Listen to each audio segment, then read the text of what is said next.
My husband, the head of people operations, smiled at my boss and casually admitted he'd handed the keys to my company vehicle over to his unemployed sister.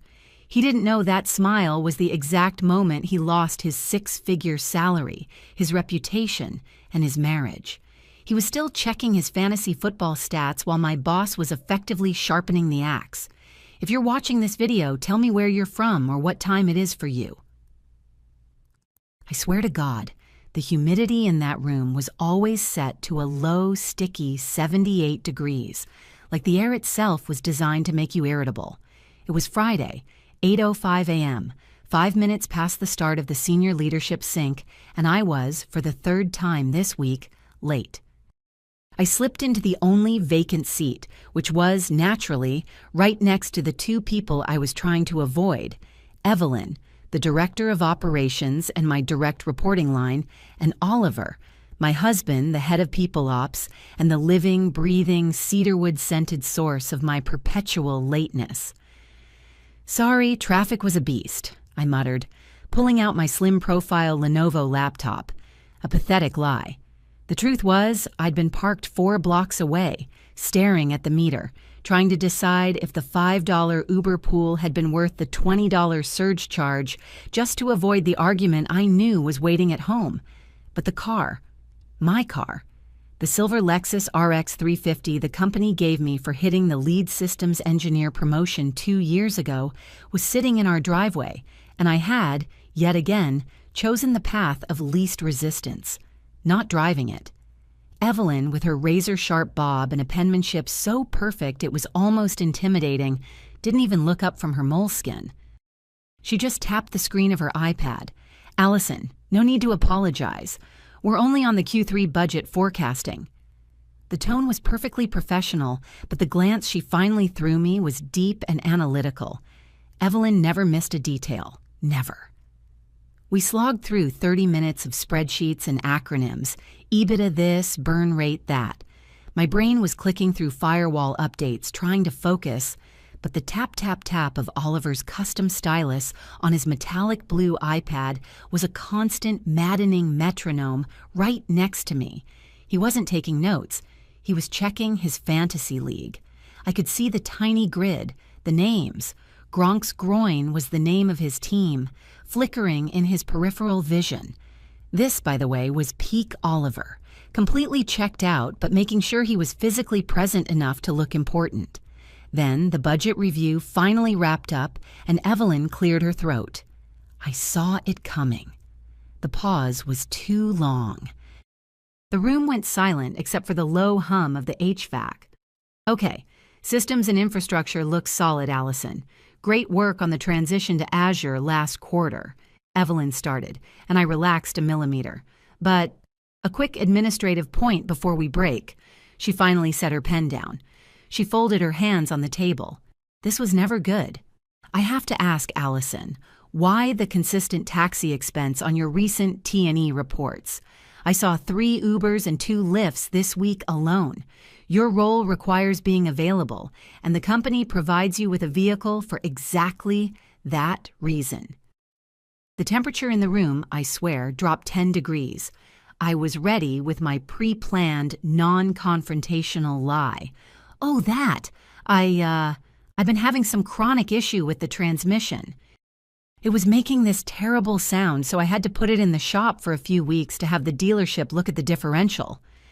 It was a decent lie, full of technical terms, and it usually worked on non-technical people. Oliver leaned forward. The sudden movement made his expensive Italian watch, the one I'd bought him for his promotion, clink against the glass table. That smile, that casual, condescending, "I'm fixing this for you, little girl" smile. "Actually, Evelyn, she's exaggerating," Oliver cut in, his voice dripping with that smooth, calculated HR sincerity he used when firing someone. "It's nothing major. Don't worry about the corporate insurance risk.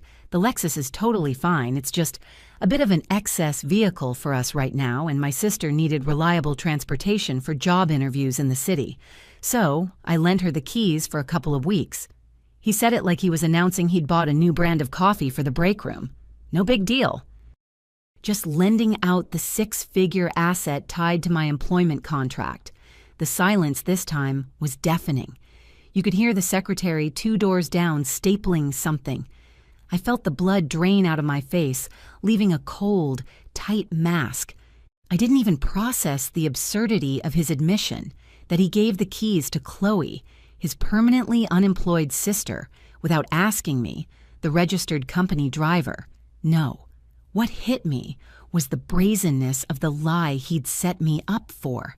He just made me look like an incompetent liar in front of the single most important person in my career. My voice came out as a strange, high-pitched croak. Oliver, that is absolutely not true. I explicitly told you I needed the car for the regional site visit next Tuesday, and it is not excess. It is assigned to me. Oliver turned his head, his eyes widening in a performance of bewildered innocence that was purely for Evelyn's benefit. He put a hand, a calm, comforting hand, on my arm. I instantly shrugged it off like it was a biting insect. "Allison, honey, we discussed this. It's sitting idle in the driveway," he cooed, lowering his voice conspiratorially, yet loud enough for Evelyn and Patrick, my direct supervisor, to hear everything. "Chloe just needed it for a few interviews, and you've been taking Ubers anyway. It's a logistical solution, nothing more. Let's not make a fuss over a simple family arrangement, okay?" I saw Evelyn's eyes flicker between the two of us. She wasn't looking at me with pity. She was looking at me with data acquisition in her eyes. She was piecing together the last 6 months of my marriage, my job, and Oliver's subtle sabotage, all in that one pregnant moment. My face was burning now, not just from the heat of the room, but from the sudden, stark realization that this wasn't an argument about a car. This was a public exposure of the fundamental toxic imbalance of our relationship. He truly believed he had the right to unilaterally dispose of my professional assets because in his mind, my career was just an extension of his domestic authority. "It's not a family arrangement, Oliver," I whispered, my hands trembling under the table. I gripped the aluminum of my laptop so hard I thought the frame would bend. "It is company property, assigned to me, and you gave the keys to an unauthorized driver. That is a liability issue, and you know it. You work in HR." Patrick, poor, conflicted Patrick, cleared his throat and tried to pivot the conversation back to the Q3 numbers. So getting back to the cloud migration costs. But Evelyn cut him off with a slow, deliberate shake of her head. "No, Patrick, we're not getting back to Q3, Evelyn said, her voice now flat and devoid of any emotion, which was terrifying. She looked straight at Oliver, her focus absolute. "Oliver, can you confirm for the room that you, the head of people operations, authorized a non-employee, your sister to be precise, to operate a 6-figure company asset registered under an individual employee's contract?" Oliver's smile finally started to crack around the edges. He hadn't expected the boss to double down. He'd expected the smooth evasion, the pivot. "Evelyn, with all due respect, this is completely overblown. It's a marital dispute, essentially. Allison is under a lot of stress with the new systems deployment and—" "Oliver," Evelyn interrupted, her hand chopping the air decisively. "I need a simple yes or no. Did you give the keys to Chloe, the unauthorized non-employee?" Oliver looked like a hostage trying to read a complicated ransom note. He knew the answer was career suicide, but he was trapped by his own earlier hubris. He stared at me with pure, distilled resentment, realizing I wouldn't cover for him this time. "Yes," he finally gritted out. "But I can assure you Allison will retrieve it today, and this will be remediated immediately." He was still trying to control the narrative, still trying to put a bow on the burning wreckage. Evelyn didn't even acknowledge his promise. She just looked at me. "Allison, you're excused from this meeting. Go to my office. Now." It wasn't a question. It was a termination order for the man sitting next to me, delivered through a professional mandate to me. I grabbed my laptop bag, my movements clumsy and stiff, and walked out of the room, leaving Oliver sitting there, his stylist still next to his fantasy football team, oblivious to the fact that his game was over. I could feel the heat of his gaze drilling into my back as I walked away. The tap, tap, tap had stopped. I didn't make it 5 steps past the conference room door before the hand clamped down on my bicep. Not hard enough to bruise. Oliver was never physically abusive, he was far too precise for that, but hard enough to stop me cold in the middle of the carpeted main corridor. The corporate hallway was a muted gray and blue space, usually populated by people clutching thermoses, but now it was empty, feeling like the scene of a crime. "What the hell was that, Allison?" he hissed, his voice dropping to that smooth, dangerous whisper I knew so well. This was his HR voice, the one he used to talk people out of reporting workplace violations, the one that made everything sound like a reasonable discussion when it was actually pure coercion. I tried to pull my arm away. "Get your hand off me, Oliver. No, you listen to me. You just publicly embarrassed me in front of Patrick and Evelyn. Do you know what that looks like?" He leaned in, his breath smelling faintly of the peppermint gum he always chewed before meetings. "It looks hysterical. It looks unhinged. You made this small private arrangement into a corporate drama, and you threw me under the bus for it. You threw yourself under the bus the second you handed Chloe the keys to a 6-figure company car that isn't yours," I countered, my voice still shaking. I focused on a tiny stain on the carpet, unable to look into the calculated calm of his eyes. "And it's not a small arrangement. It's a massive liability. You, the head of People Ops, are supposed to know that." He tightened his grip just a fraction. "I know a lot of things, Allison. I know that if your reviews look like mine do, stellar, consistent leadership material, then a little favor for my sister is a drop in the bucket. It was a courtesy. I covered for you with the transmission lie because I was protecting you from the optics of having a messy, expensive car repair while you're supposed to be focused on Azure transition. I was trying to help." The gaslighting was so thick it was suffocating. He'd always done this, taken a massive breach of trust, framed it as a benevolent gesture, and then used it to accuse me of ingratitude or hysteria. "You weren't helping me, Oliver. You were treating my promotion, my company assets, and my authority like they were toys you could loan out whenever you needed to placate your family," I spat out. "You called it excess. It's my tool. It's my transportation. It's part of my compensation package for 3 years of 18-hour days, and you didn't even ask." He let out a short, dismissive laugh, a puff of air that was meant to convey absolute incredulity. "Ask? Allison, we are married. We are a unit. What's mine is yours, and what's yours is, well, ours. You take Ubers anyway. Why the sudden obsession with a vehicle you haven't driven in a month? You're fixated on a stupid rental when I'm trying to manage the entire culture of this company, which, by the way, includes your salary." The implied threat hung in the air. "I control the systems that control your money." "It's not a rental, Oliver. It's an asset.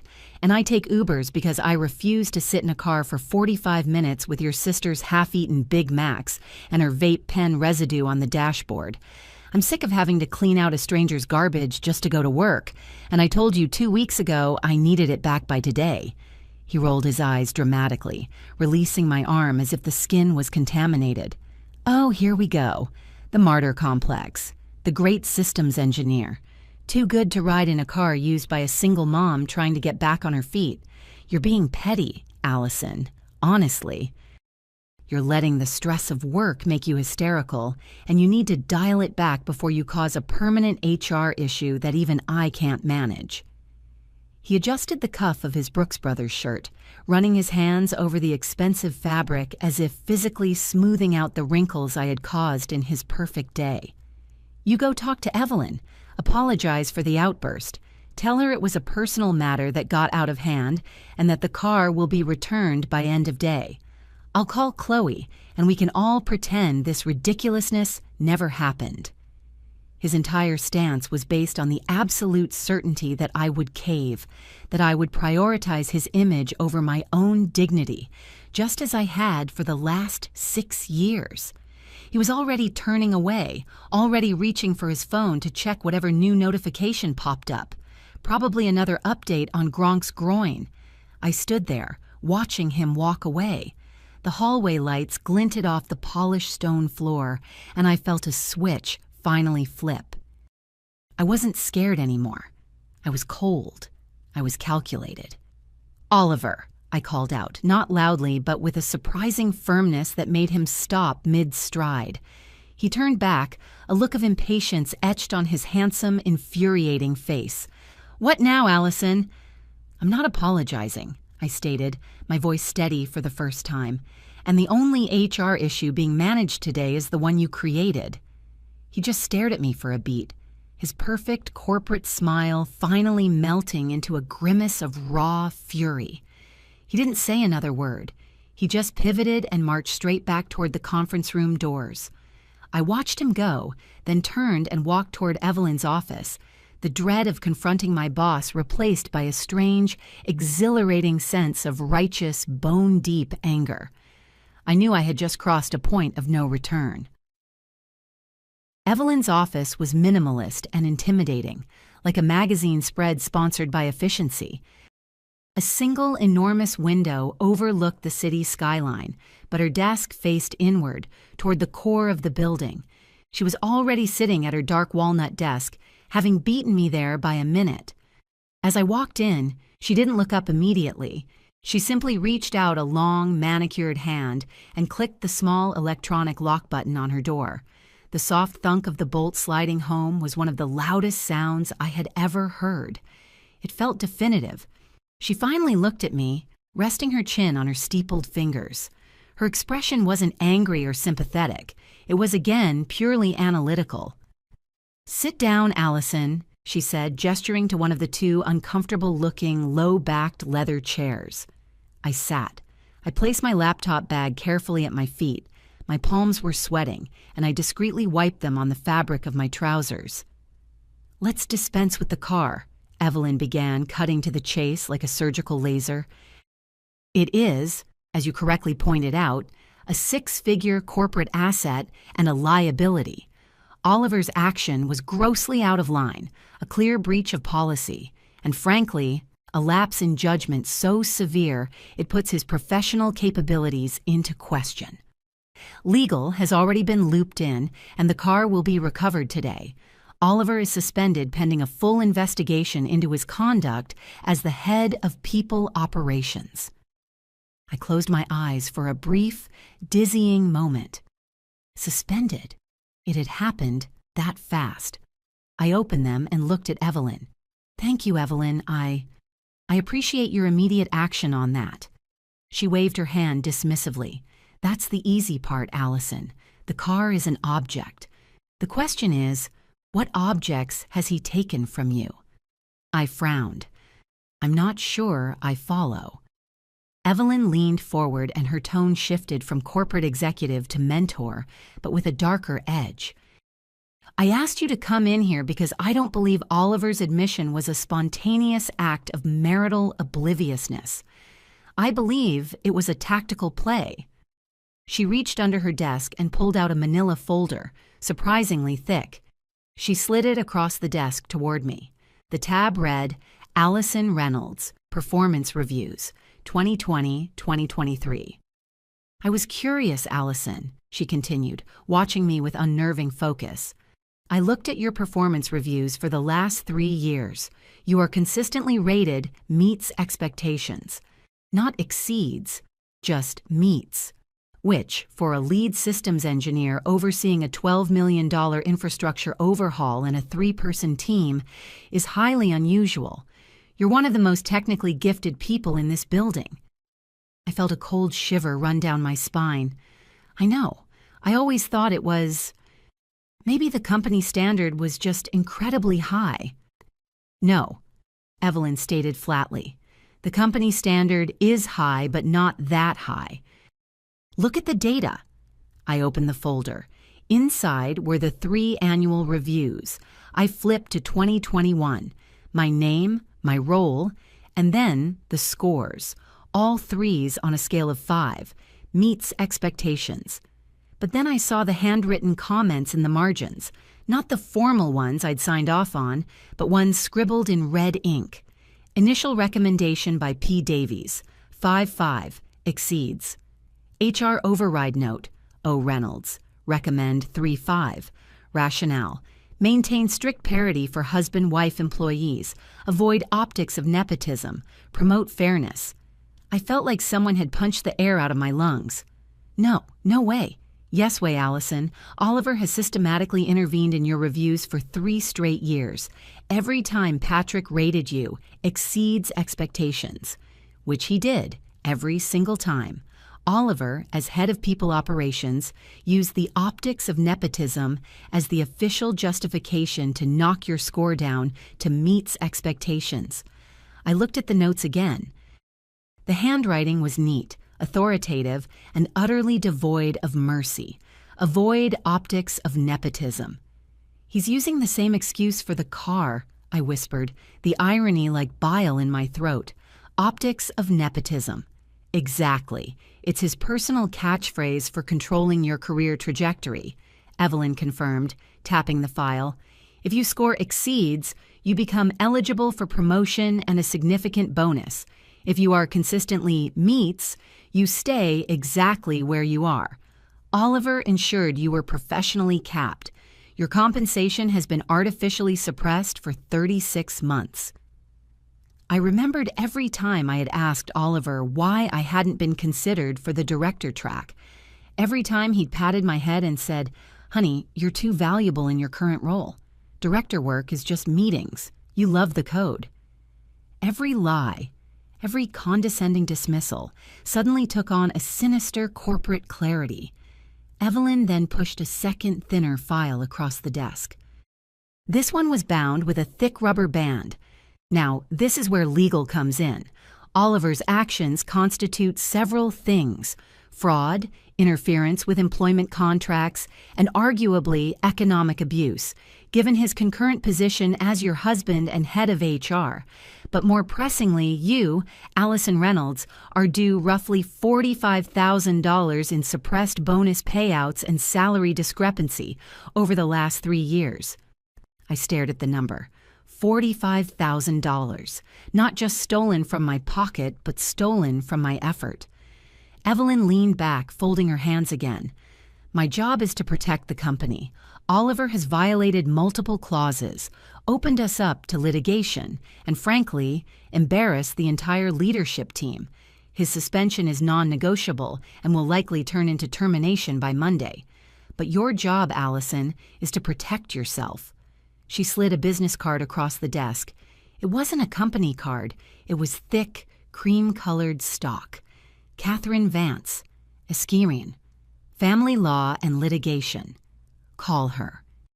Tell her I sent you, and be prepared to prove that this systemic suppression of your career was a deliberate act, not just an accidental consequence of a marriage. You need the emails, the documented conversations, and everything connecting his HR role to his optics reasoning. I finally picked up the performance review file, the paper feeling heavy, toxic. The weight of 3 years of professional stagnation, all traced back to the man I woke up next to every morning. I don't know if I have that kind of documentation, Evelyn, I admitted, my voice hoarse. He's head of HR. He has access to all the system logs, all the archived emails. He can delete anything he wants. Evelyn's face remained neutral, but a tiny flicker of respect passed through her eyes. Then you start with what you have, Allison. You start now, and you don't tell him a single thing about what we just discussed. We lock down his network access at 2 p.m. You have 3 hours to find your smoking gun. I stood up, gripping the manila folder and the lawyer's card. The air in the room felt thick with strategy, betrayal, and the faint, cold smell of a corporate execution. I nodded, not trusting myself to speak. I walked toward the door, my hand reaching for the metal handle. "One more thing, Allison," Evelyn said just as my fingers touched the cool metal. "When you leave here, go straight to the garage. Your car is parked in the executive reserved spot, Slot A. Security retrieved it 30 minutes ago from your sister-in-law's apartment complex. It was detailed immediately. The keys are at the front desk. Drive home. Don't take an Uber. I looked back at her, a silent thank you that felt inadequate. Evelyn simply gave me the smallest, almost imperceptible nod. I unlocked the door and walked out, leaving the toxic air of the room behind, but carrying the heavy realization of my husband's systematic sabotage out into the harsh, fluorescent light of the hallway. The realization that Oliver was already suspended and potentially terminated by Monday didn't bring me relief. It brought a massive spike of adrenaline mixed with sheer terror. I had exactly 3 hours before the official IT lockdown on his HR account. If he saw the warning signs, which being head of People Ops he was trained to see, he could wipe everything. My hands were shaking too badly to work. I couldn't stay in my cube. I needed a neutral zone, a place where I could organize the next 3 years of my life and professional reputation without the fear of him walking up behind me, whispering another threat or another lie. I grabbed my laptop, my phone, and the manila folder and walked right out of the building. I didn't stop to talk to Patrick, who shot me a look of complex distress from his office door. I didn't look at the cluster of HR employees who were clearly gossiping near the water cooler. I just moved. The closest place I could think of was a chain coffee shop 3 blocks down, the one with the horrible, bitter espresso and the uncomfortable wooden chairs. It was perfect. I was invisible there. I sat down at a small table by the window, ordered a black Americano so hot it burned my fingers, and opened my laptop. The silence of the cafe, punctuated by the rhythmic whir of the espresso machine and the muffled music, was a welcome relief from the office's tense atmosphere. Then my phone exploded. Not literally, but the vibration on the cheap laminate table was violent. I had about 50 notifications. I quickly flipped the phone to Do Not Disturb and reviewed the lock screen. The sheer volume of incoming messages was paralyzing. They were all from Oliver. Text 1, 11:05 a.m. What the hell did you say to Evelyn? Call me now. Text 2, 11:06 a.m. My account is locked. This is you, isn't it? You set me up. I swear to God, Allison, you are going to regret this. Text 3, 11:10 a.m. I am trying to manage this. Tell Evelyn it was a huge misunderstanding. I'll make sure you get the director promotion, I promise. Just fix this. Text 4, 11:12 a.m. Call my mother. She's distraught.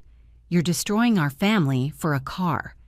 Text 5, 11:15 a.m. I need the password to the home equity line of credit. I can't get access. Are you trying to lock me out of the money? His messages started as threats, shifted to negotiation, and ended with a clear revelation of his actual priority: money. Not me. Not his job. The joint accounts. I powered the phone off entirely and took a long, burning sip of the Americano. I couldn't deal with him yet. I had to focus on the digital archaeological dig Evelyn tasked me with. I needed the emails that would prove deliberate malice, not just a clumsy mistake. I knew he'd wiped the main HR server, but he didn't know how I worked. I opened my personal email, an old Gmail account I used for technical forums and contractor work. I started searching for any correspondence with Patrick about performance reviews from 2020, 2021, and 2022. I never printed emails. I archived them. The emails with Patrick were vague and professional, but the timeline was illuminating. Sep 20, 2021, 10:45 a.m. Patrick to Allison. Great work on the data center migration. Draft review is attached. I think you'll be happy with the rating. Congrats. Attached file, review, draft Allison, 2021.doc. I opened the attachment. It clearly read, overall rating, 5.5, exceeds expectations. Sep 20, 2021, 2:00 p.m. Patrick to Allison.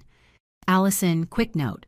Oliver mentioned we need to align the language on a few of the metrics for standardization.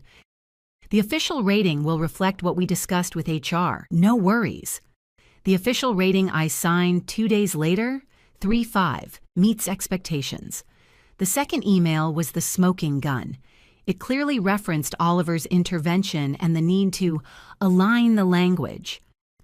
It wasn't direct proof of his optics justification, but it was direct proof of a conversation between Patrick and Oliver that led to a downgrade of my rating within a few hours. I immediately forwarded the 2 emails to Catherine Vance, the lawyer, with a subject line: Evidence, Initial Performance Review Interference, 2021. I searched for the other 2 years. The patterns were identical. A draft review from Patrick rating me exceeds, followed hours later by a cryptic note about alignment or standardization, and then the final meets expectations review. 3 years, 3 systematic professional decapitations. I leaned back, finally allowing myself to process the totality of the betrayal. It wasn't just the car. It wasn't just the money. It was the years of carefully managed doubt, the way I'd questioned my own abilities, the way I'd apologized for not being director material, the way I'd internalized his critique that I was too detail-oriented and not big picture enough. He had constructed a ceiling over my head and made me believe I was the one who built it. My stomach was twisting. I reached for the croissant I'd bought, a flaky, butter-soaked crescent that now tasted like ash. I pushed it away. I felt a visceral need to get away from anything that reminded me of our life. The coffee shop felt too close to work. I needed a sanctuary. I needed Rebecca.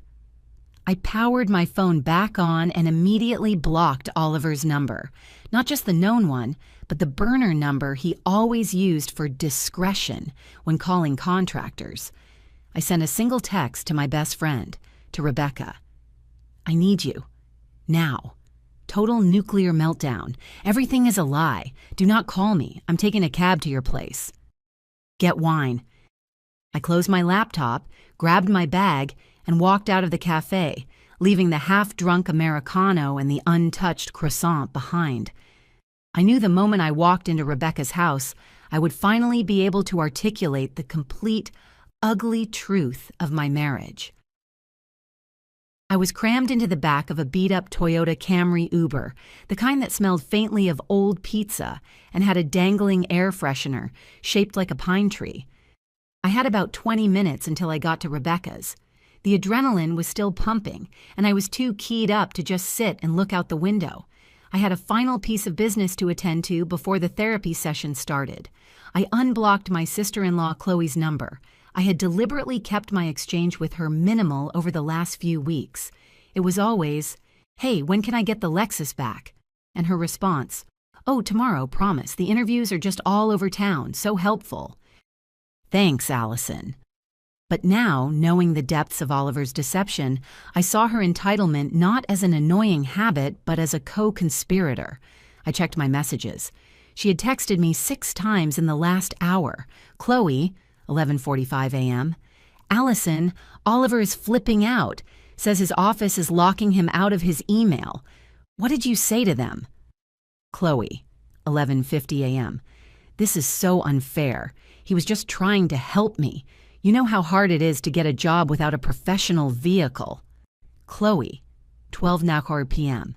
I swear to God, if I miss this interview at the boutique downtown, I'm telling Mom you're the reason Oliver is getting fired. Chloe, 12:05 p.m. OMG. I just saw an email. They sent a tow truck to my apartment complex. They stole the car. You are literally the most selfish person I know. You can't let me have one nice thing? Chloe, 12:15 p.m. I'm stranded. I missed the interview. Thanks for ruining my life, Allison. I'm calling a lawyer. I stared at the last text. I'm calling a lawyer. The audacity was almost comical.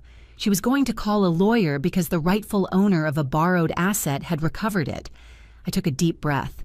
I needed to respond, not to engage in a typical family argument, but to deliver a final surgical strike that clarified the new reality.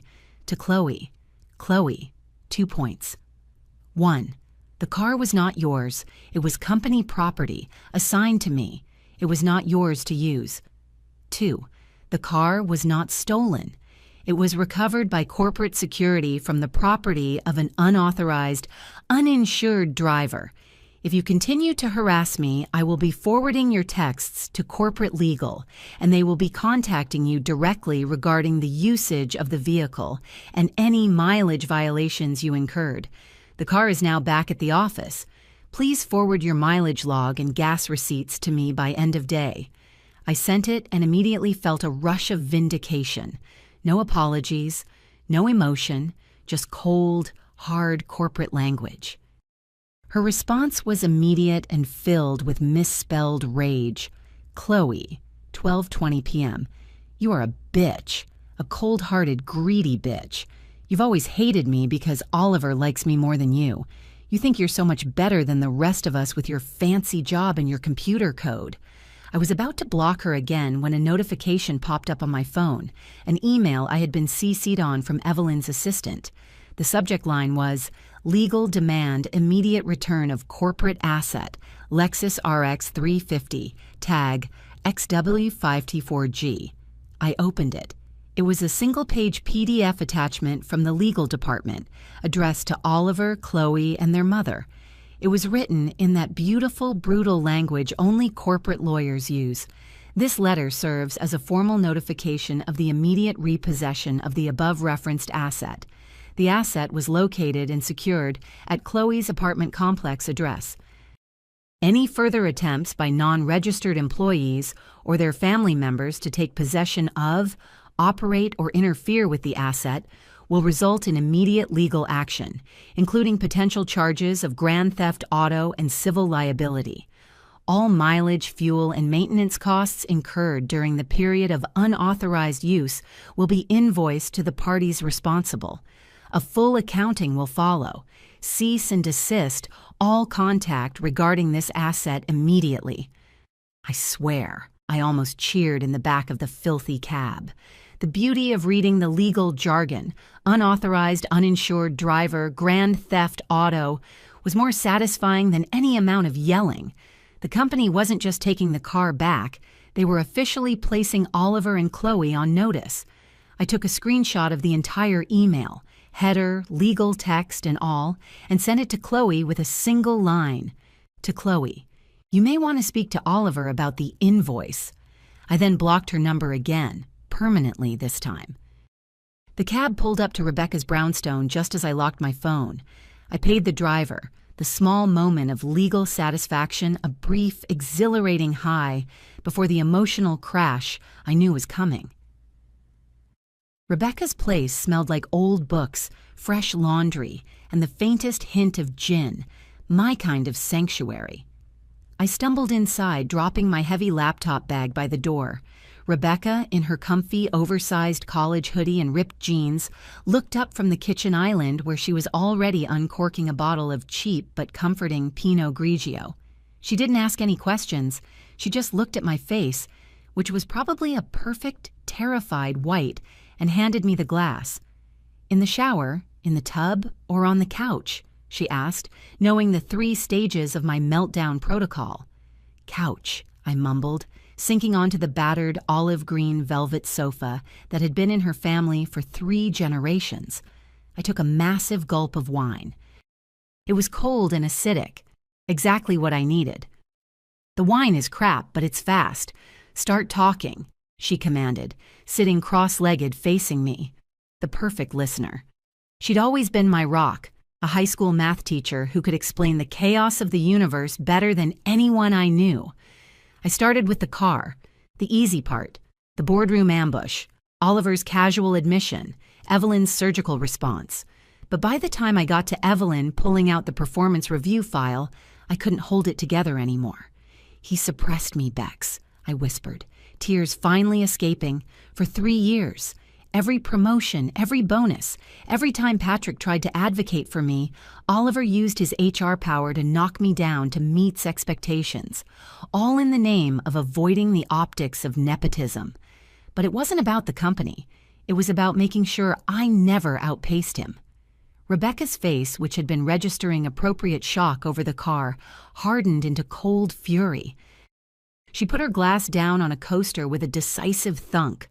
Oh, Allison, you can't be serious. He flat out sabotaged your career? Systematically. Evelyn showed me the handwritten notes, the override, the lie I just told the entire leadership team about the car being in the shop. He let me tell that lie, knowing he was about to publicly contradict me and make me look like a hysterical idiot. I started pacing in the small living room, the memory of that hall confrontation still vivid. He wasn't helping me, Oliver. He was making sure I stayed small enough that he never felt threatened. He controlled the narrative of my entire professional self-worth. Rebecca just listened, letting me cycle through the shame, the rage, and the terrifying clarity.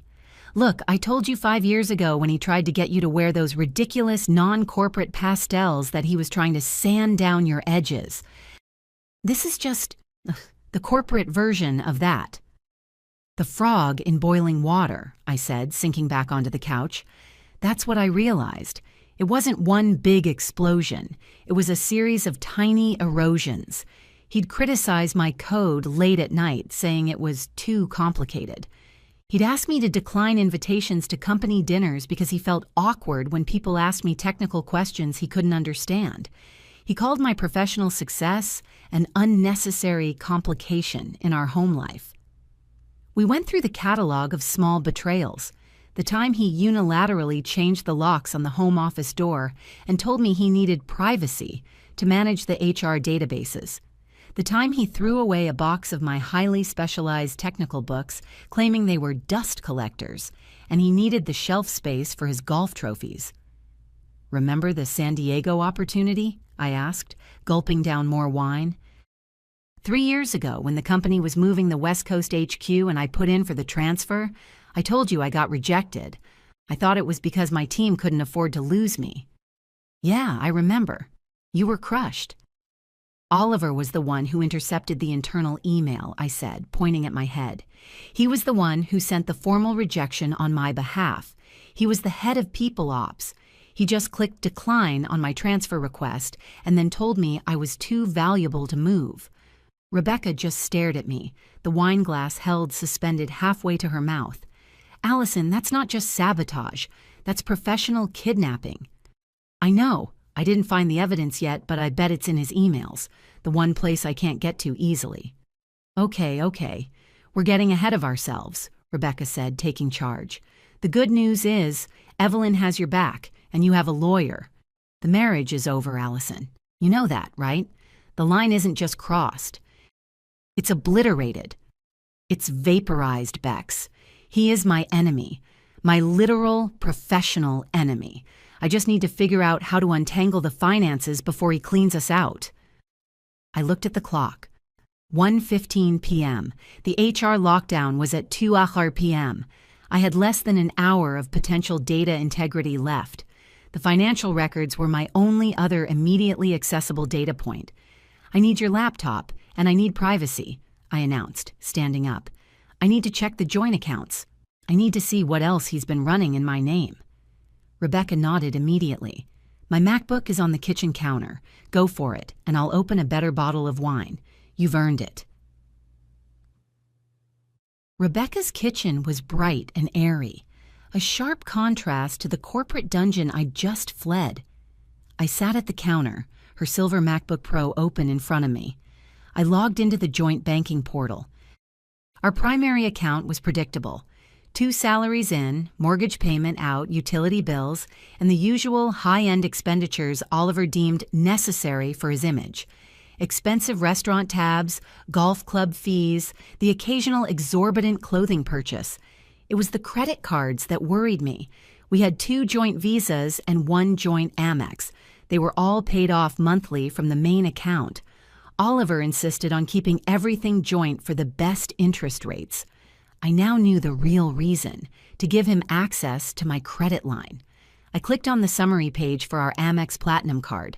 The balance was $14,000, which was normal for us. I clicked on the recent transactions. There was a charge from 3 days ago that made my stomach clench.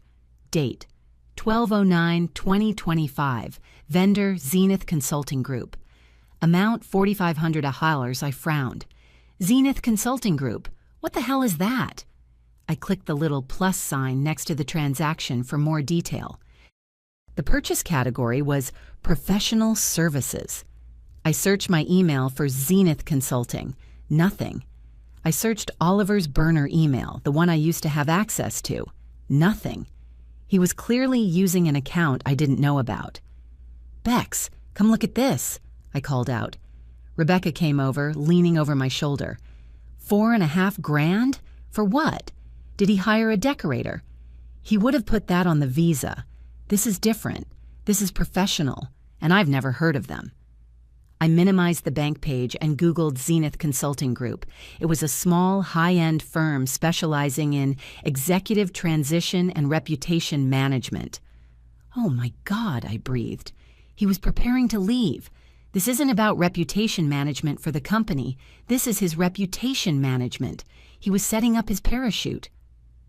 But there was something else. I navigated back to the bank portal and pulled up the PDF statement for the last 6 months of the Amex. I was scrolling through the legalese when I saw a separate tab labeled Open Accounts in a smaller font at the very bottom of the page. I clicked it, and my vision swam. Listed under the joint Amex Platinum were 3 other accounts: Allison Reynolds, Supplementary Platinum, joint. Okay. Oliver Reynolds, Business Gold, joint. Okay. Allison Reynolds, Executive Line of Credit, $150,000 limit, non-primary cardholder listed. Not okay. I never opened an executive line of credit, ever. I clicked on the third account and pulled up the original application PDF, which was archived right there on the bank's server. Borrower name, Allison Reynolds. Social security number. My SSN borrower signature. A jagged, rushed signature that was clearly not mine. Date signed, June 14, 2023. I stared at the signature. My heart was pounding so hard I could hear it in my ears. I traced the screen with my finger. It was too thick, too hurried to be mine. It was Oliver's familiar, loopy, yet aggressive handwriting from his HR internal memos. He'd forged my signature. Rebecca let out a gasp beside me. He took out a $150,000 line of credit in your name? He needed my SSN because I have the highest credit score, I explained, my voice flat with shock. He knew I would be the primary signatory, and he forged my name. He was planning for his professional collapse. He needed a cash reserve, and he put it on my credit profile. I scrolled down to the usage. The balance was currently $5,000. Not huge, but the fact that it existed was criminal. There was one big withdrawal 2 weeks ago for $20,000, which was paid back 3 days later. He's been testing it, I whispered.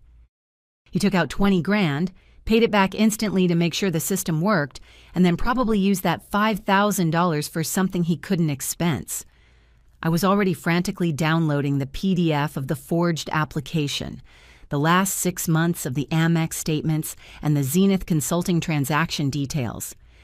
"This is fraud, Allison. Financial fraud," Rebecca said, her voice tight with disbelief. "You have to call the lawyer right now. This is a felony." "I know, but I need one more thing." I knew where he kept the physical passwords for the shared accounts, the ones he only ever gave me when a monthly bill was due. They were written on a small blue sticky note, folded and tucked into the back of his leather wallet, which he always left in the center console of his personal car, a 4-year-old BMW 5 Series. His wallet was in the car, which was now sitting at our house, awaiting his suspended-from-work return. "He's going to be home soon," I said, looking at the clock. 1:40 p.m. I need to beat him there. Just as I was about to close Rebecca's laptop, the phone rang. A strange, unfamiliar number from a 415 area code. San Francisco. Oliver had family friends there, and he often used a cheap VoIP burner when he didn't want the call traceable to his corporate lines. I put it on speaker, and Rebecca leaned in. "Hello," I said, trying to keep my voice neutral. "Allison, it's Oliver. Don't you dare hang up on me." His voice was ragged, completely unlike his HR baritone. He sounded like he was on the verge of a full public breakdown. "I have 2 minutes, Oliver. I'm busy." "Busy? Busy destroying my life? Allison, I'm suspended. I got an email from IT telling me my access is revoked. What did you tell Evelyn? You went in there and poisoned her against me, didn't you? After everything I've done for you." "Oh, you mean like forging my signature on a $150,000 line of credit, Oliver?" "Was that one of the things you did for me?" I shot back, watching Rebecca's eyes widen in surprise. The line went silent for a moment. He was stunned. He hadn't expected me to find that so quickly. When he spoke again, his voice had changed completely. It was now soft, tremulous, and laced with theatrical tears. The pity play. "Allison, baby, please listen to me. That line of credit, that was for us. I took that out when you were so stressed with the Azure transition. I wanted us to have a buffer, a getaway fund. I signed for you because you were too busy, and I didn't want you to worry about the paperwork. I was trying to protect our future, our family's security. You are completely misconstruing this, and it breaks my heart that you think I would ever hurt you." He was a master manipulator. He could pivot from explosive rage to weeping victimhood in seconds. It was a weapon he had used on me 100 times. "You didn't sign it because I was busy, Oliver. You signed it because you knew if you told me the truth, I would never, ever authorize a 5-figure withdrawal for your executive transition plan," I said, keeping my voice steady. "You were setting up your escape route, and I found the emails. The ones where you told Patrick to downgrade my reviews to avoid the optics of nepotism. All 3 years. I have them, Oliver. Evelyn has them." The facade crumbled instantly. The soft, wounded voice vanished, replaced by a venomous snarl. "You manipulative bitch," he spat. "You think you're clever? You think you can just burn my career to the ground and walk away clean? You are nothing without me, Allison. I am the only reason you even have that job. I gave you the networking, the connections. You're just a gifted coder who would be stuck in a basement somewhere without my influence. I was lead systems engineer before I met you, Oliver, and I'll be VP when I leave you. You were the only thing holding me back." The line crackled with his pure, unadulterated fury. "I'm coming home. I'm giving you 5 minutes to transfer half of the retirement funds into my separate account, or I'm wiping the entire joint bank account. I know the password, Allison. I'm giving you a chance to be reasonable." This was the final, desperate threat, the nuclear button. I felt myself tense up, the years of programmed compliance kicking in. He was a professional in this game. He knew how to find the pressure points. But before I could even formulate a weak answer, Rebecca reached over, took the phone off the counter, and spoke directly into the speaker. "You listen to me, Oliver." Rebecca's voice was calm, deep, and utterly terrifying in its maternal conviction. "I'm Rebecca. I'm a high school math teacher, and I teach 15-year-olds about logic every day. The logic of your situation is this. You just admitted to financial fraud and career sabotage, and you followed it up with a direct threat of financial terrorism against my friend. I'm recording this call. Allison is not transferring a single penny to you. She is going to the police with the forged documents, and she is going to take everything she is legally due. You are a small, petty, and deeply criminal man. Hang up and call your lawyer. You're going to need him." She didn't wait for his response. She just hit the end call button and tossed the phone onto the couch cushion. I stared at her. My breath held. "Bex, you didn't have to do that." "Yes, I did," she said, her face flushed with protective anger. "He needed to hear the sound of someone who isn't afraid of him, and you need to go get that sticky note, now, before he gets home and shreds it." I didn't end up going home. Rebecca was right. The moment I set foot on the property, Oliver would be waiting, either with his pathetic, tearful act or with his full-blown, terrifying rage. And either way, the moment would be lost. The house was his battlefield. Instead, I called Evelyn's mobile number, using a prepaid burner phone Rebecca keeps for emergencies. "It's Allison," I said immediately. "I can't go home.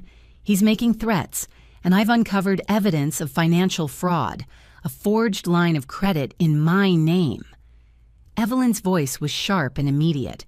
"Stay where you are, Allison. Do not engage. Our security team confirmed he's still at the house. He's suspended. He's not supposed to be there. But we won't escalate a domestic situation. Get back to the office now. The security team will meet you." "The office?" "Yes. You said he wiped the server logs. We need to secure the physical assets you have, and you need a safe space. I've told security you have proprietary information.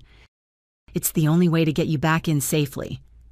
I grabbed my bag, thanked Rebecca with a ferocious hug, and got into another Uber, telling the driver to take me back to corporate HQ. This was the walk of war. The minute I walked through the sliding glass doors of the massive glass lobby, I felt the difference.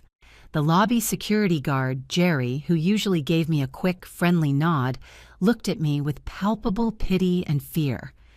"Ms. Reynolds," he said, his voice lowered to a conspiratorial whisper, "Mr. Oliver is a topic of conversation. The entire HR floor is in lockdown. We have 2 security personnel waiting to escort you to Ms. Evelyn's floor." "Thank you, Jerry." The elevator ride up was agonizingly slow. I was accompanied by 2 men in muted gray suits, corporate security, not local police. They weren't there to arrest anyone. They were there to protect the company's assets, which at the moment included me, my evidence, and my integrity. When the elevator doors opened on the 18th floor, the atmosphere was thick, silent, and electric. The lights were on, but the usual buzz of activity was gone. People were at their desks, but the air was saturated with whispers and sidelong glances. I was the subject of the corporate spectacle, the quiet chaos of a company absorbing a senior executive's self-immolation. As I walked down the long corridor toward Evelyn's office, escorted by 2 security guards, the whispers became audible. "She's the one." They said he's totally out. "Can you believe the HR guy gave his sister the company car? I heard she found out he was tanking her salary." The faces of the HR department were the worst. I saw the stunned, pale face of one of Oliver's young administrative assistants, Sarah, whom he constantly flirted with and berated. She looked at me with a mixture of terror and dawning realization. The realization that her toxic boss was finally gone, and the one who brought him down was not a man from a rival firm, but his quiet systems engineer wife. I kept my head held high, looking straight ahead. My heart was pounding, but I projected a cold, unflinching facade of professional resolve. I was no longer Allison, the soft-spoken wife. I was Allison, the lead systems engineer, here to protect my data and execute my emergency plan.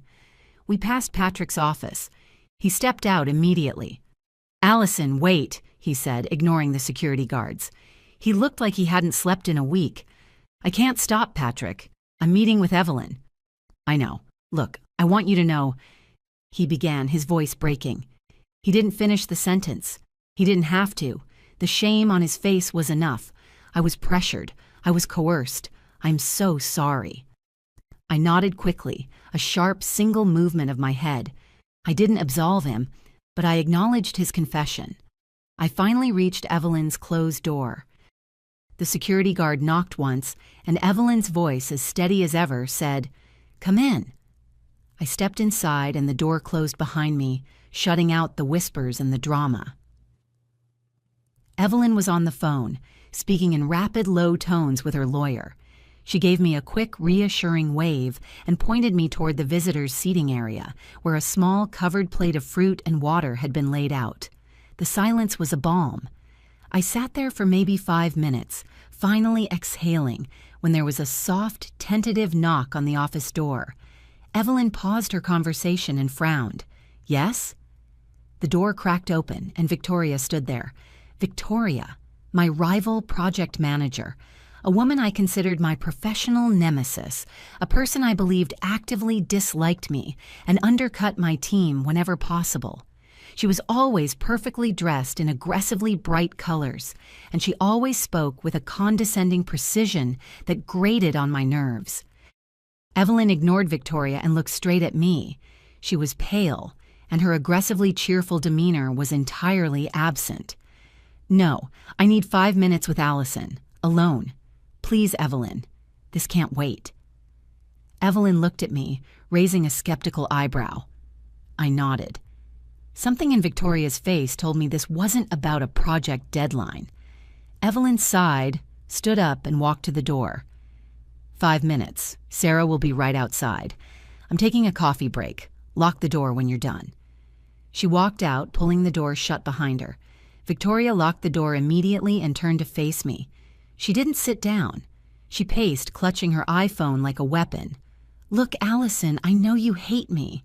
I know you think I've been a pain in your ass for the last 4 years," Victoria began, her voice low and frantic. "And you're right, I have, but not because of you, because of Oliver." I just stared at her, the sudden shift in atmosphere almost dizzying. "Oliver?" "Yes, Oliver." "The snake. When I started here 4 years ago, I was gunning for the systems lead job.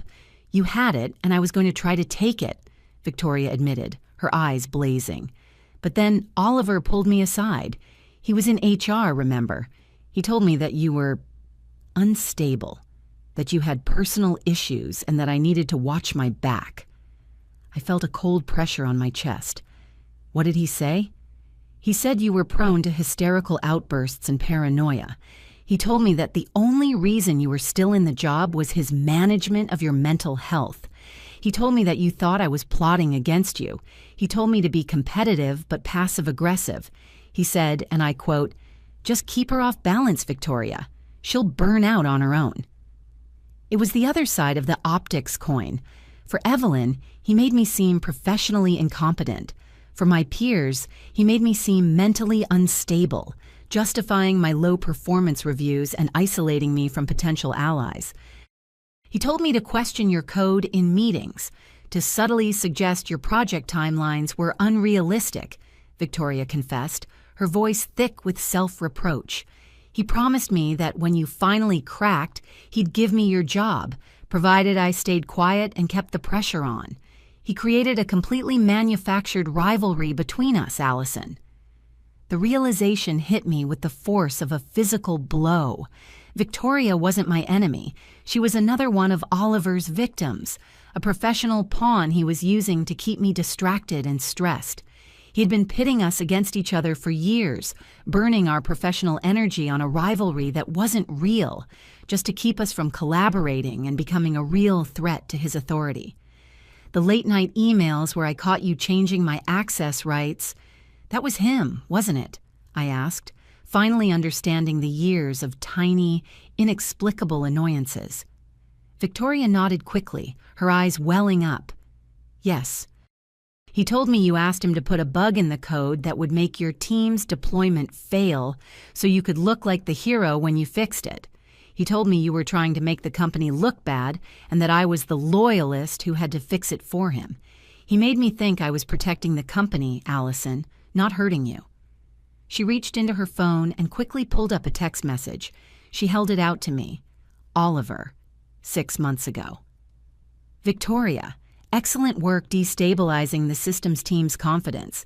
A little friction keeps everyone focused on the process, not the politics. I'll make sure your next bonus reflects your discretion." The text was simple, direct, and devastating. Destabilizing the systems team's confidence. He wasn't just suppressing me, he was poisoning the entire department's well.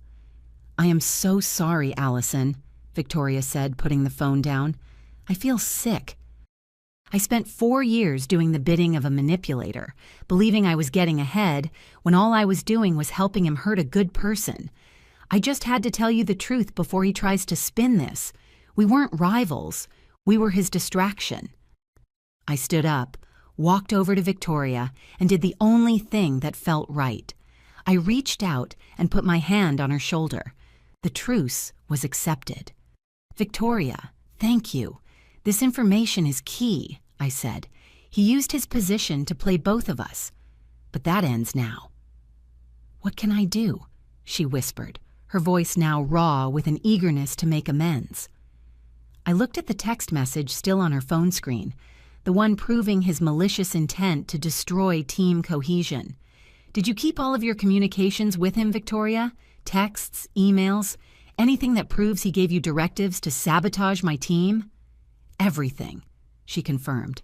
I'm a pack rat with evidence. I'm an engineer. I keep data. Then I need you to forward it all to my lawyer, Catherine Vance, and I need you to be ready to tell this exact story to the company's internal investigation team. Can you do that? Victoria looked at me, her shoulders straightening. The competitive fire was still there, but now it was directed at the true enemy. Yes, I can burn him to the ground for you, Allison. I'm ready. I nodded. The evidence was stacking up. Forged signature, suppressed reviews, coerced sabotage. The only thing missing was the direct email evidence of the optics justification that he'd wiped from the live HR server. I looked at my watch. 2:15 p.m., his network access was completely locked down. The server was wiped. Now it was time to move on to my only remaining forgotten asset, the cold storage. I left Evelyn's office with Victoria's promise of evidence burning a hole in my pocket, but I wasn't done collecting receipts. I needed to face the man who had actually signed the papers that stagnated my career for 3 years, Patrick. His office door was ajar, a sliver of light cutting across the dim hallway. I didn't knock. I just pushed it open. Patrick was sitting at his desk, head in his hands, staring at a framed photo of his golden retriever. He looked like a man who had been waiting for the executioner. "Allison," he said, sitting up too quickly, knocking over a lukewarm cup of Dunkin' coffee. Brown liquid sloshed onto a stack of invoices. He grabbed a napkin, dabbing at it frantically. I was hoping you'd come by, or maybe I was dreading it. I don't know." I closed the door behind me and sat in the chair across from him. I didn't say anything at first. I just let the silence stretch, heavy and uncomfortable, forcing him to fill it. "I know what you saw in Evelyn's office," he started, his voice cracking. "The rating overrides. The comments." "Why, Patrick?" I asked, my voice quieter than I expected. "I worked 18-hour days for the Azure migration. I fixed the catastrophic server failure last Christmas while you were in Cabo. I saved this department 3 separate times. And every year you looked me in the eye, told me I was doing great, and then signed a piece of paper that said I was average. Why?" He slumped back in his chair, the fight draining out of him. He looked small. "Because he made it impossible not to. You have to understand, Allison. Oliver wasn't just HR, he was the gatekeeper. 2 years ago, when I tried to push for your exceeds rating, he called me into his office. He didn't yell. He was friendly. Too friendly." Patrick rubbed his face, his skin looking gray under the fluorescent lights. He brought up my daughter's internship application. He mentioned how competitive the program was that year. Then he pivoted, smooth as silk, to your review. He said, "Patrick, we have to be careful about optics. If Allison gets a top-tier bonus and a promotion while I'm overseeing payroll, people will talk. They'll say it's favoritism. They'll say you're trying to curry favor with HR by bumping up the boss's wife. It could look bad for you." I felt sick. Oliver hadn't just manipulated the system. He had blackmailed my manager using his own child's future. "So you traded my career for your daughter's internship?" "It wasn't that explicit," Patrick protested, though he couldn't meet my eyes. It was subtle, implied. But the message was clear. Help him manage his wife's ego. That's what he called it, your ego, and my life would be easy. Fight him, and things would get complicated. I'm a coward, Allison. I know that. But he made me believe I was protecting the department from scrutiny. He opened his desk drawer and pulled out a thumb drive, a small silver SanDisk. "I kept my own records," he whispered, sliding it across the desk. "These are the original drafts of your reviews, the ones I wrote before our alignment meetings, and the emails he sent me afterwards, thanking me for seeing the bigger picture. It's all there. The timestamps prove he forced the changes." I picked up the drive. It felt cold and light, but it carried the weight of my vindication. "You're going to have to testify to this, Patrick," I said, standing up. "When the lawyers come, you can't be a coward anymore." He looked up at me, his eyes wet. "I know. I'm ready. I'm sorry, Allison. I really am." I walked out without forgiving him. Forgiveness was for later. Right now, I needed ammunition. I was heading back to my desk to back up my local files when my phone buzzed. It was Evelyn. "Get back to my office now." Her voice wasn't calm anymore. It was tight, clipped. The voice of a captain realizing the ship has a hole in the hull. I ran. I didn't care about the no running in the hallways rule. I sprinted past the break room, past the stunned HR staff, and burst into Evelyn's office. She was standing behind her desk, staring at her monitors. Her IT director, Marcus, was typing furiously on a keyboard, sweat beading on his forehead. "What happened?" I asked, breathless. "He wiped it," Marcus said without stopping. "The HR server, the communication logs, the archived emails between him and the managers regarding performance reviews. It's gone." "How?" I demanded. "You said you were locking him out at 2 p.m. "We did," Evelyn said, slamming her hand on the desk. "But Oliver, that son of a bitch, had a scheduled task running on his machine, a dead man's switch. It triggered a script the moment his account permissions were altered. It wasn't a hack.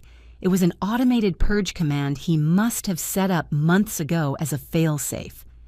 "He knew," I whispered. "He knew eventually he'd get caught, and he built a trapdoor." "We have the metadata," Marcus said, his voice frantic. "We know files existed, but the content? The actual text of the emails where he explicitly mentions optics? It's overwritten. Zeros and ones. Digital slush." My stomach dropped through the floor. Without those emails, it was Patrick's word against Oliver's. It was Victoria's word against Oliver's. It was a he said, she said mess. The optics justification, the specific phrase that proved his systematic intent, was the smoking gun. And it was gone. "The backups?" I asked. "The cloud backups?" "The script targeted the backup pointers too," Marcus said, looking defeated. "It corrupted the index files. It'll take weeks to try and rebuild, and even then, corruption is likely. He was thorough. He didn't just delete, he shredded." I stared at the screen, at the cascading lines of error code. Access denied, file corrupted, index missing. Oliver was going to win. He was going to walk away with a slap on the wrist for the car, claim the performance reviews were legitimate managerial decisions, and paint me as a paranoid ex-wife. Then, a memory flickered. A dusty, annoying memory from 3 years ago. "Wait," I said, my brain racing. "The legacy system, the cold storage project from the merger in 2022. Marcus stopped typing. He looked at me confused. "The Iron Mountain archives? Those are physical tapes. They're off-site." "No," I said, stepping closer to the desk. "Not the off-site tapes. The on-site shadow drive. Remember? When we migrated to Azure, Oliver complained that the new cloud interface was too slow for his massive spreadsheets. He demanded a local mirror of the HR drive be kept on the old server in the basement so he could access files offline if the internet went down." Evelyn looked at me, eyes widening. "I remember that. He threw a fit about latency." "We set up a shadow drive," I continued, the details flooding back. "A physical hard drive on the old Dell PowerEdge server in the sub-basement. It mirrors the HR drive every night at midnight. But here's the kicker. It's not connected to the main network domain. It's read only from the network. The script couldn't have wiped it because the script runs on the domain level." Marcus's jaw dropped. "The ghost drive. I thought we decommissioned that last year." "We were supposed to," I said, a grim smile forming. But Oliver refused to sign the decommissioning order because he liked having a backup he could touch. He never understood the tech. He just wanted control. That arrogance just saved us. "Is it still running?" Evelyn asked. There's only one way to find out, I said, grabbing my security badge. We have to go to the dungeon. The sub-basement wasn't a polished corporate space. It was the bowels of the building, concrete floors, exposed pipes, and the deafening constant drone of the massive HVAC chillers. It smelled of ozone and dust. Marcus and I burst through the double doors, Evelyn close behind us in her heels, not caring that the floor was grimy. We navigated through the maze of server racks to the far corner, where the legacy hardware lived.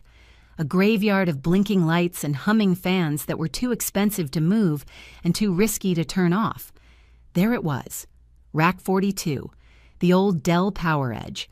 It was covered in a thin layer of gray dust, but the power light was a steady, beautiful green. Okay, Marcus said, pulling a crash cart, a monitor and keyboard on wheels, over to the rack. He plugged it directly into the server. Moment of truth. The screen flickered to life. A Windows Server 2016 login prompt appeared. "Do we have the admin password?" Evelyn asked, her voice tight. "I do," I said. I said it. Oliver wanted the password to be HR God 2022, but I forced him to use a compliant one. He made me write it down for him, but I memorized it. I typed in the complex string of characters. Enter. The spinny circle of anxiety rotated for 5 seconds. 10. Then, the desktop appeared. I navigated to the D drive. Folder. HR Mirror. I double-clicked.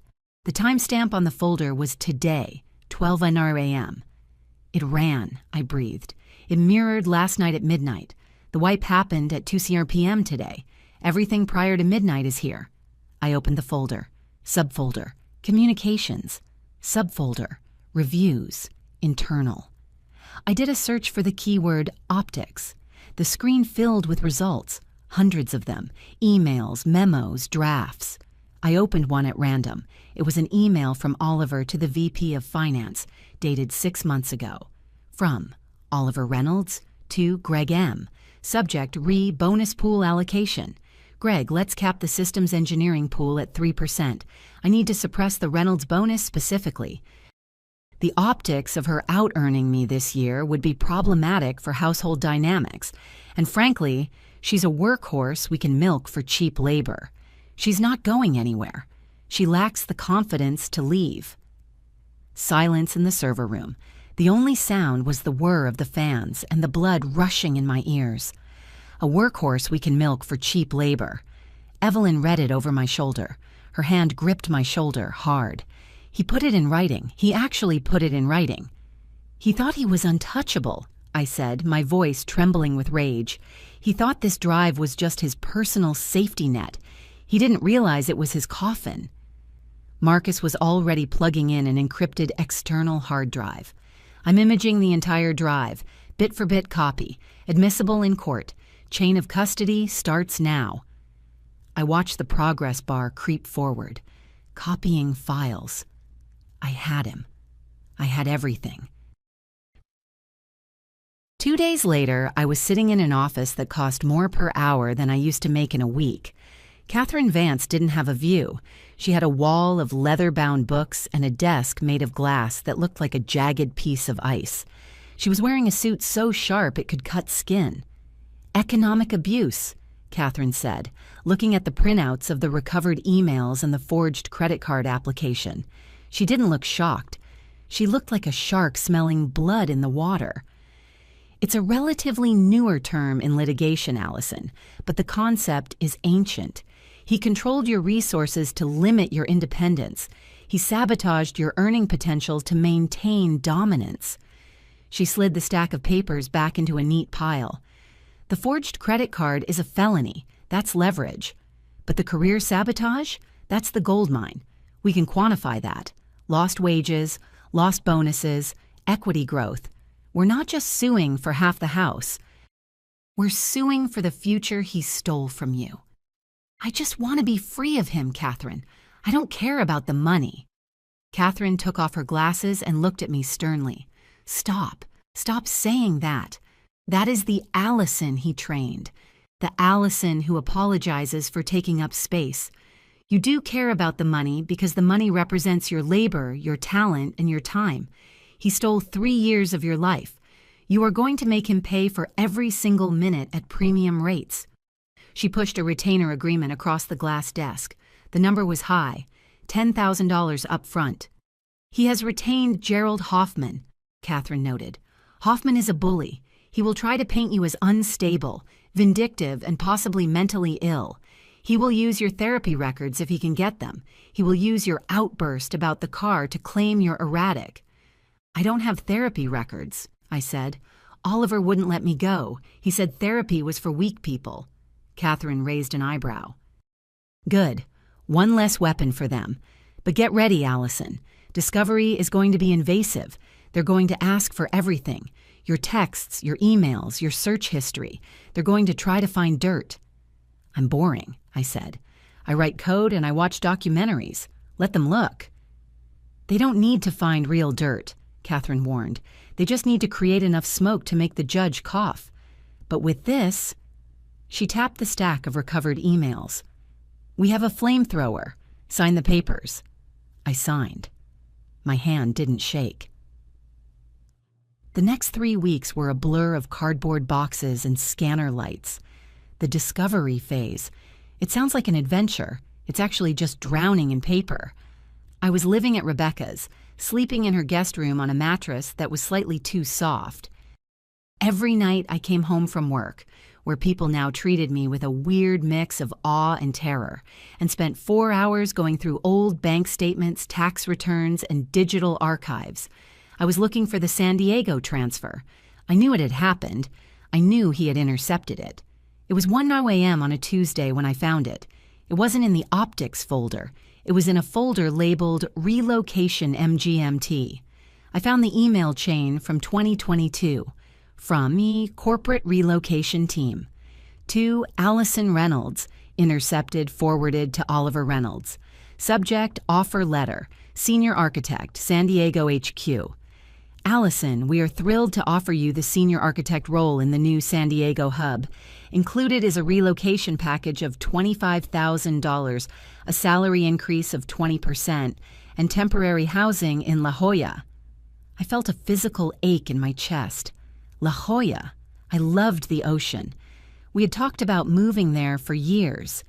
Then, the reply.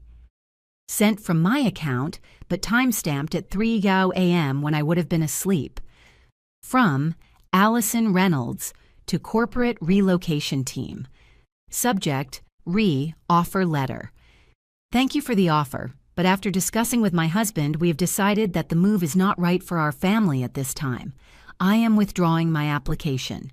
Please do not contact me further regarding this role. He had turned down my dream. He had turned down a 20% raise. He had turned down the ocean. All because he didn't want to move away from his mother or his golf buddies, or simply because he couldn't stand the idea of me being the reason we moved. I stared at the screen, tears dripping onto my keyboard. This hurt more than the money. The money was abstract. The ocean was real. He had stolen the ocean from me. I printed the email. I added it to the evidence box. The box was getting heavy. "Okay, let's try it again," Catherine said, pacing in her conference room. "Mr. Hoffman asks, Mrs. Reynolds, isn't it true that you have a history of workplace conflict, specifically with Victoria Sands?" I took a deep breath. My hands were clasped so tight my knuckles were white. "No, Victoria and I were pitted against each other by Oliver Reynolds, who instructed us both to destabilize the other." "Too defensive," Catherine snapped. "Don't explain the mechanism yet. Just say, no, I have a professional relationship with Ms. Sands." "But he did pit us against each other." "The explanation comes when I ask you questions, Allison. When Hoffman asks, you give him nothing. You give him short, boring answers. Yes, no, I don't recall. If you explain, you give him threads to pull. Be a gray rock." I practiced in the mirror at Rebecca's house that night. No, I don't recall. That is incorrect. I looked at my reflection. I looked tired. dark circles under my eyes, my hair pulled back in a severe bun. I looked like the cold, unfeeling career woman Oliver was trying to paint me as. "You look fierce," Rebecca said from the doorway, holding a pint of Ben & Jerry's. "I look dead," I corrected. "No," she said, handing me a spoon. "You look focused. You look like someone who is about to perform surgery on a tumor. It's messy, but the patient is going to survive." Am I the patient or the surgeon? Both. The courtroom smelled like floor wax and anxiety. It was smaller than I expected, beige and windowless. Oliver was already there. He sat at the defense table with Gerald Hoffman, a man who looked like a bulldog in a pinstripe suit. Oliver had changed his look. Gone were the tailored Italian suits and the arrogant posture. He was wearing a slightly ill-fitting gray sweater over a button-down shirt. His hair was messy. He hadn't shaved in 2 days. He looked sad, broken. The grieving husband. It was a costume, a calculated optics play for the judge. Judge Brennan was a stern woman with reading glasses perched on the end of her nose. She looked like she tolerated zero nonsense. Hoffman opened with his statement. He painted a picture of a tragic misunderstanding. A wife stressed by her high-pressure job, a husband trying to shield her, a car borrowed to help a needy sister. Then Oliver took the stand. "Mr. Reynolds," Hoffman asked gently, "did you intend to defraud your wife?" Oliver looked at me, a look of pure, manufactured heartbreak, then looked at the judge. "No, Your Honor, I love my wife. I've always supported her. The car, it was just a mistake. My sister was desperate. I thought Allison would understand. But she snapped. The job stress changed her. She became paranoid, controlling. She started tracking my movements, checking my emails. I think she fabricated this whole conspiracy to justify leaving me." He wiped a fake tear. "I just wanted to protect her from herself." I felt the bile rise in my throat. He was doing it again, the gaslighting, in open court. He talked about the line of credit. She asked me to sign it. She was busy with the Azure launch. She said, "Ollie, just handle it." I was doing her a favor. He was good. He was terrifyingly good. If I didn't know the truth, I might have believed him. Catherine stood up for cross-examination. She didn't look at Oliver with anger. She looked at him with boredom. "Mr. Reynolds," she began, adjusting her glasses, "you claim you supported your wife's career." "Absolutely," Oliver said, nodding earnestly. "I was her biggest cheerleader." "And you claim the line of credit was authorized by her verbally?" "Yes. She was too busy to sign." Catherine walked back to her table and picked up the heavy binder, the cold storage binder. "Let's talk about your cheerleading, Mr. Reynolds. Can you explain this email from June 2023 to the VP of Finance?" She handed a copy to the bailiff, who handed it to the judge. Hoffman got a copy. Oliver got a copy. I watched Oliver's face as he read his own words. "Frankly, she's a workhorse we can milk for cheap labor. She's not going anywhere." The color drained from his face. The sad husband mask slipped, revealing the panicked animal underneath. That's out of context," he stammered. "That was locker room talk, just business shorthand." "Business shorthand," Catherine repeated dryly. "Referring to your wife as livestock? Let's try another one." She pulled out the San Diego rejection. "Did you or did you not access your wife's email account at 3 a.m. on February 14th, 2022 to decline a job offer she never saw?" We discussed it. We decided together." "Then why did you send it from her account while she was asleep? Why is the IP address traced to your iPad, not her laptop?" And finally," Catherine said, delivering the death blow, "the credit card application. You testified she asked you to sign it." "But here is a text message recovered from your deleted items, sent to your sister Chloe the day after the application was submitted." She put the text on the projector screen. Oliver to Chloe. Just secured the emergency fund, used A's credit profile. She has no clue. If things go south, I have a $150K parachute. Don't say a word." The silence in the courtroom was absolute. Judge Brennan lowered her glasses. She looked at Oliver with an expression of profound disgust. "Mr. Reynolds," the judge said, her voice cutting through the room like a gavel, "you are under oath. Are you suggesting that parachute implies spousal consent?" Oliver opened his mouth, but no sound came out. He looked at Hoffman. Hoffman was staring at his papers, refusing to make eye contact. He knew the ship had sunk. "No further questions," Catherine said, snapping the binder shut. The judgment didn't come immediately, but when it did, it was a slaughter. Judge Brennan didn't just grant the divorce. She ruled that Oliver's actions constituted egregious economic misconduct. The House awarded 100% to me. Usually a 50-50 split, but the judge used the fraud to offset his share. The debt, the $150K line of credit, assigned entirely to Oliver. Restitution. He was ordered to pay me $135,000 in lost wages and damages for the career sabotage. Legal fees. He had to pay Catherine's bill. When the gavel came down, Oliver didn't move. He just sat there staring at the table. He was ruined. Unemployable in HR, the judgment was public record, in massive debt and homeless. I walked out of the courtroom, my legs feeling like jelly. I made it to the hallway, the same hallway where I had been terrified just months ago, and took a deep breath. "Allison!" I turned. Oliver was coming out of the doors. Hoffman had already abandoned him, rushing to his next case.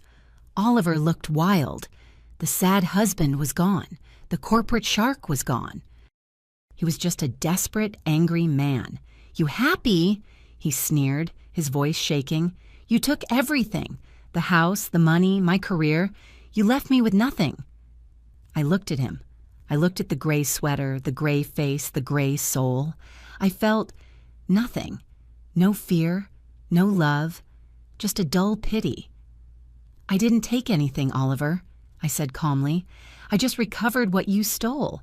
The house was paid for with my workhorse money. The career?